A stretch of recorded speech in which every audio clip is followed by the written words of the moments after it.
Assalamualaikum warahmatullahi wabarakatuh. Perkenalkan, kami dari kelompok 4. Di sini kami akan mempresentasikan materi mengenai koordinasi antar departemen dalam perusahaan.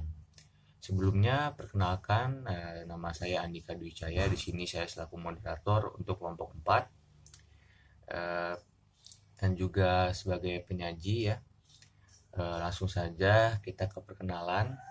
Di sini ada Evita Amalia selaku penyaji pertama yang akan menjelaskan mengenai pengertian dan tujuan koordinasi. Selanjutnya yang kedua ada Iis Cantika yang akan menjelaskan manfaat dari koordinasi. Selanjutnya ada yang penyaji ketiga ada Agung Prasetya. Di sini akan menjelaskan tipe-tipe koordinasi dan kebutuhan organisasi. Lalu selanjutnya penyaji keempat saya sendiri yang akan menjelaskan masalah-masalah dan kesimpulan akhir dari diskusi ini.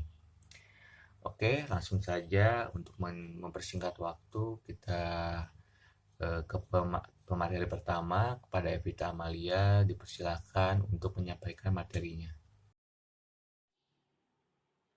Assalamualaikum warahmatullahi wabarakatuh. Perkenalkan, nama saya Evita Amalia. Di sini saya akan memaparkan materi tentang pengertian koordinasi dan tujuan koordinasi. Pengertian koordinasi. Koordinasi menurut Chung dan Megginson dapat didefinisikan sebagai proses motivasi, memimpin, dan mengkomunikasikan bawahan untuk mencapai tujuan organisasi. Handoko mendefinisikan koordinasi atau coordination sebagai proses pengintegrasian tujuan-tujuan dan kegiatan-kegiatan pada satuan-satuan yang terpisah, departemen, atau bidang-bidang fungsional suatu organisasi untuk mencapai tujuan organisasi secara efisien.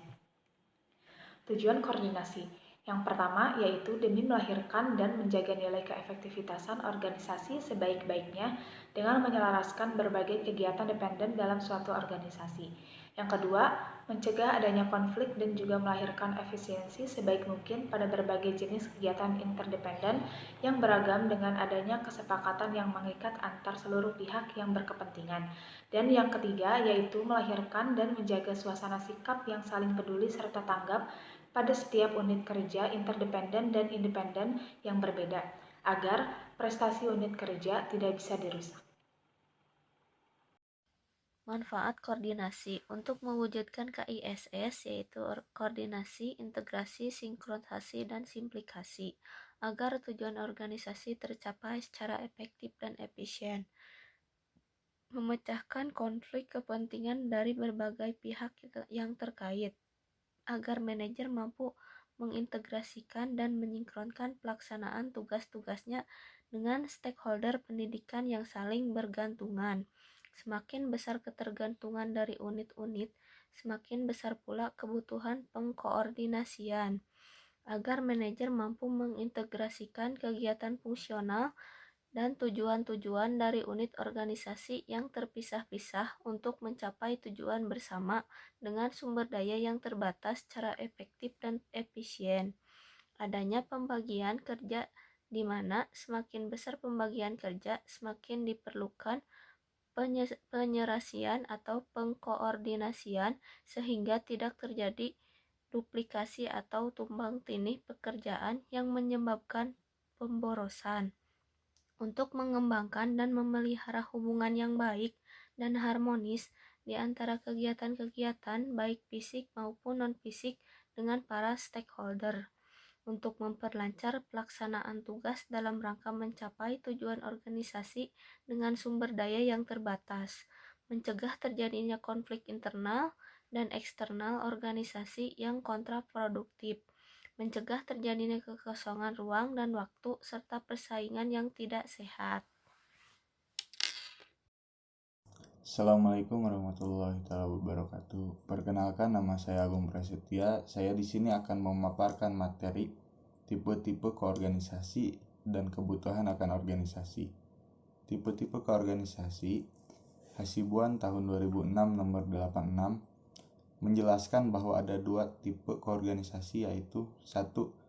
Koorganisasi vertikal adalah kegiatan-kegiatan penyatuan pengarahan yang dilakukan oleh atasan terhadap kegiatan unit-unit kesatuan-kesatuan kerja yang ada di bawah wewenang dan tanggung jawabnya. Nomor 2. Koordinasi horizontal adalah mengkoordinasikan tindakan-tindakan atau kegiatan-kegiatan penyatuan pengarahan yang dilakukan terhadap kegiatan-kegiatan dalam tingkat organisasi atau yang setingkatnya.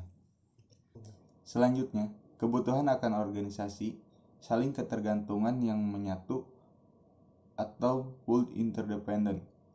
Bila satuan-satuan organisasi tidak saling tergantung satu dengan yang lain dalam melaksanakan kegiatan harian tetapi tergantung pada pelaksanaan kegiatan setiap satuan yang memuaskan untuk suatu hal akhir. Nomor 2. Saling ketergantungan yang berurutan atau sequential interdependent, di mana suatu satuan organisasi harus melaksanakan pekerjaannya terlebih dahulu, sebelum satuan yang lain dapat bekerja. Nomor 3.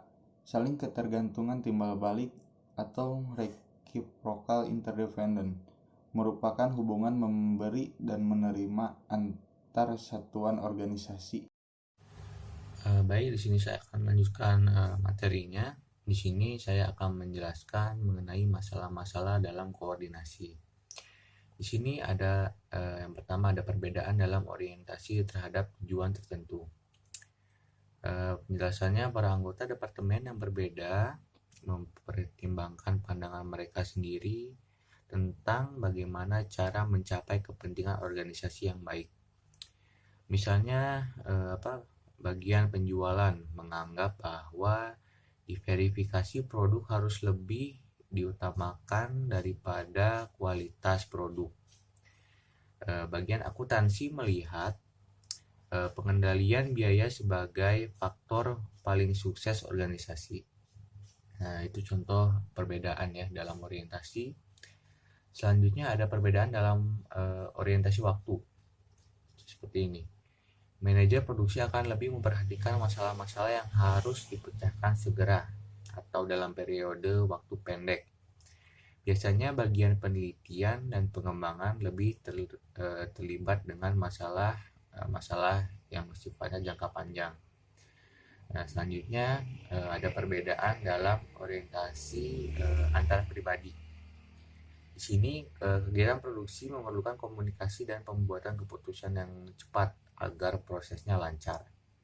Sedang bagian penelitian dan pengembangan mungkin dapat lebih santai dan setiap orang dapat melakukan pendapat serta berdiskusi satu dengan yang lain. Jadi itu perbedaannya ya. Lalu yang terakhir ada perbedaan dalam formalitas struktur. Yaitu setiap tipe dalam satuan organisasi mungkin mempunyai metode-metode dan standar yang berbeda untuk mengevaluasi program terhadap tujuan dan untuk balas jasa bagi karyawan ya. Baik, itu tadi adalah penjelasan materi dari kelompok kami. Jadi di sini saya akan menarik kesimpulan hasil penyampaian materi tadi yang telah disampaikan. Untuk kesimpulannya, koordinasi sangatlah dibutuhkan dalam setiap organisasi ataupun kelompok apapun demi tercapainya segala tujuan yang hendak dicapai. Komunikasi merupakan suatu kunci utama dalam tercapainya suatu koordinasi yang efektif. Pada dasarnya, koordinasi merupakan suatu pemrosesan informasi. Di sini peranan manajer sangat dibutuhkan dalam melaksanakan tugasnya dalam bidang pengontrolan, pengawasan, dan evaluasi. Kedekatan hubungan dan kelancaran informasi manajer dan manajer dengan bawahan pun juga sangat diperlukan agar dalam pelaksanaan tugas tidak terdapat kesalahan informasi atau miscommunication ataupun ada tekanan dalam bekerja, sehingga dengan koordinasi yang baik dapat mempermudah suatu organisasi menjadi lebih maju karena tercapainya tujuan dari organisasi tersebut. Baik, tadi adalah kesimpulannya. Sekian pemaparan materi dari kelompok 4. Terima kasih kepada teman-teman yang sudah menyaksikan pemaparan materi dari kelompok kami. Mohon maaf bila dalam pelaksanaannya masih terdapat kesalahan baik dalam tutur kata maupun materi yang dijelaskan.